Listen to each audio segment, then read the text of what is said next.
अजित पवार आणि मुख्यमंत्री फडणवीसांची बैठक उद्या हायकोर्टात दिलासा न मिळाल्यास अजित पवार फडणवीसांकडे कोकाटेंचा राजीनामा सुपूर्द करणार, सूत्रांची माहिती।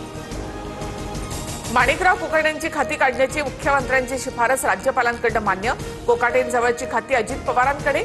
सदनिका गैरव्यवहार प्रकरणी कोकाटेंना कोणत्याही क्षणी अटक होण्याची शक्यता। कोकाटेंना वाचवण्याचा अजूनही प्रयत्न सुरू, फडणवीस शेवटचा घाव मिंदेंवरच घालतील। पुढील विधानसभेपर्यंत शिंदेंचा पक्ष अस्तित्वात असेल का, ही शंका, संजय राऊतांची टीका। काँग्रेसमधील आमदारकीचा राजीनामा देत प्रज्ञा सातव यांचा भाजपमध्ये प्रवेश, प्रज्ञा सातव या दिवंगत राजीव सातव यांच्या पत्नी।